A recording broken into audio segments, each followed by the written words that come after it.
Hey, welcome. I am going to give you about a 5-minute demo, or maybe shorter if we can manage it, on creating eggs for your upcoming egg project drawing and design.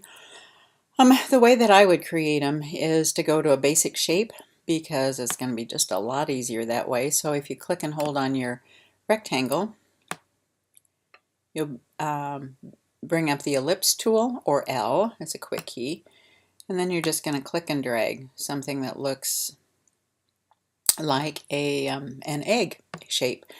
Now I would also, with this, make sure that I had no stroke on it. For those of you that have been drawing for a while, you know that if you add a stroke around an object, that tends to flatten it out. So you're going to want to leave the stroke off and then fill it with something that gives the eggs a dimensional look to them rather than a flat color. And in order to do that, I'm going to create a gradient to go in the egg. I'm going to click on the gradient slider, or the gradient tool, and I'm just going to fill that. And I click off, and see, even now it looks as though it's got a little bit more of a dimension to it, a highlight, mid-tone, and dark. But I don't really like the way that that gradient is falling on the egg. So what I'm going to do is select it. And I'm going to try the tool to reposition it a little bit and see if I can get it. See, I don't like that at all. That's too much of a distinct. We could do something like this and pretend the light source is coming in this area, and that gives it a little bit of more of dimensionality that you're looking for probably when you're creating your egg. You could also then create a drop shadow if you wanted, so create another ellipse just right underneath it, and we're going to add the gradient to it, and I'm going to make that a little bit darker underneath the egg, because remember, you'll want the cast shadow, the drop shadow, whatever you want to call it. The name just escaped me for a moment there. The cast shadow, to hold an element of light, mid-tone and dark as well, depending on where the light source is. So since the light source is here in the upper right hand corner, I'm going to get the gradient tool, and I'm going to make it appear a little bit darker, we hope, underneath the egg. And then I'm going to click off so you can see the shadow, unfortunately, is in front of the egg, and I want the shadow on back of the egg. So what I'm going to do again is select that, and then I'm going to go select the shadow, and then I'm going to go to Object on the menu and go to Arrange and Send to Back so that it sends it below the egg. Now I might want a little bit darker of a gradient towards the bottom of that egg, so let's see. I'm just going to play with this a little bit and see how it gets that that totally flattens out the egg, and I don't like that very well. So maybe instead of doing a linear, I'm going to click on radial, and then I'm going to get the gradient tool, because that's obviously not the look we want. And I'm going to try to manipulate this a little bit more so it gets a little bit less dark.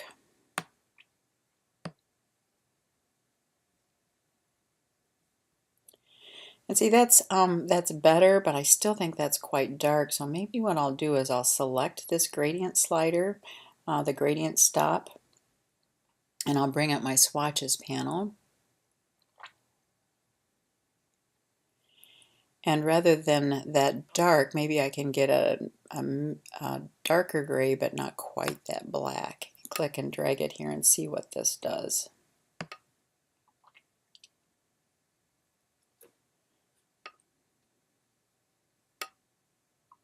And I'm going to save this. I'm going to try to save it. Holy mackerel. Then I'm going to select that, and I'm going to see if this, it's a little bit better, but still there is quite a significant shadow there.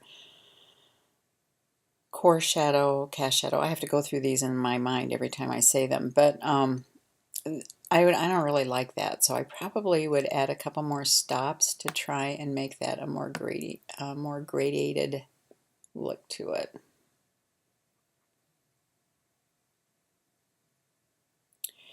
And then you would add some reflected light, or you could as well. So before I take up the entire video messing around with the shades of light and darkness, I'm going to also show you another step that would make that cast shadow a little bit more realistic looking. So I'm going to choose that, and I'm going to go up under Effect,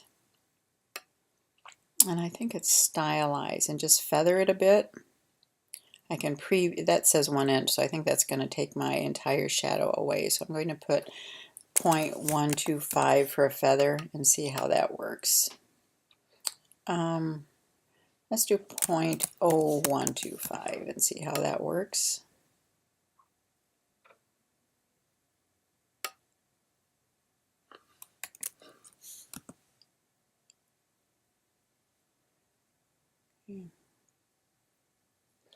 Well, a little bit better, not perfect. I would definitely play with that a little bit more. But so there you get an egg with cast shadow that's gives it a little bit more of a realistic look. Now remember, what you can also do with this is if you don't want it in grayscale, you can take these gradient stops and change the color. So maybe I would prefer to have a brown egg. So I'll leave this at white, and I'll select this one. I don't know how this is going to work, but we'll figure this out in a minute. Ooh, yikes.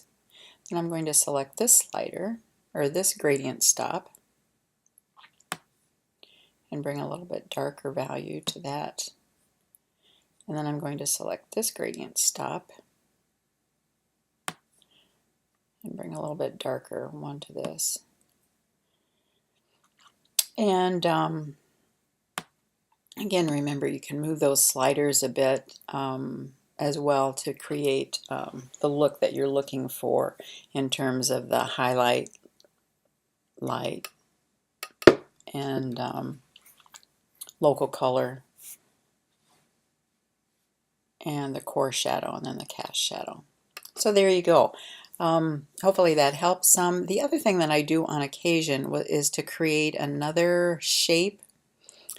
Now I've gotten a pretty good highlight there, but if you don't, you can also create a different shape that will, that will be your highlight. And you can also do a feather on that.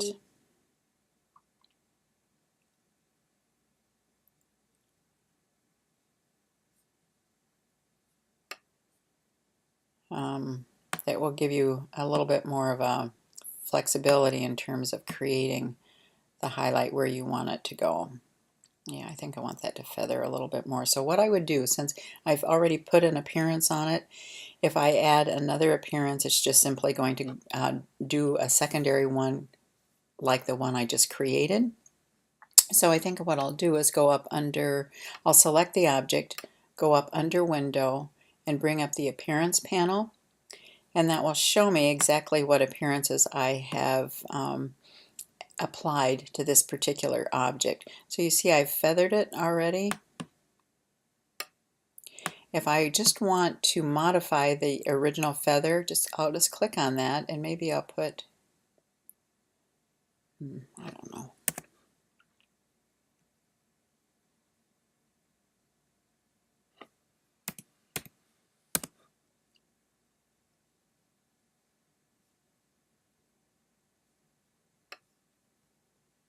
It's still a little hard around the edges, but again, that's how, and I could play with that forever, obviously, as you well know.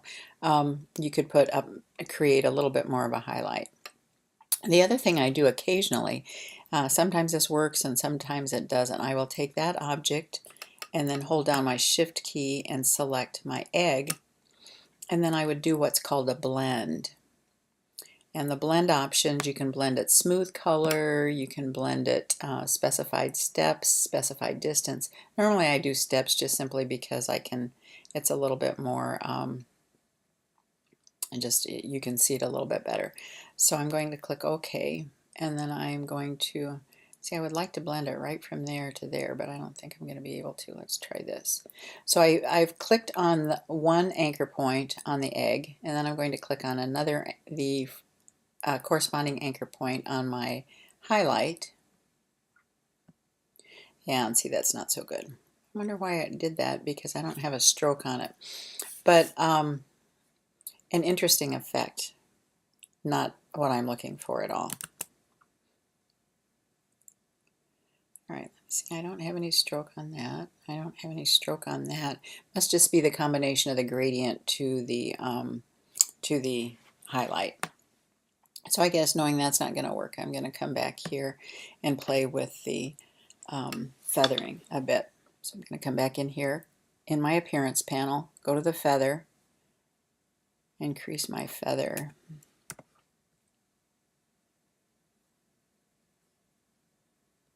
A little bit better.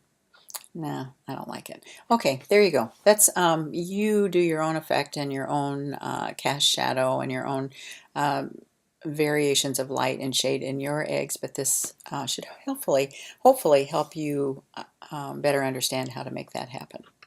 Okay, and if I can do another demo or if there's something else I can do for you, let me know. We will talk later.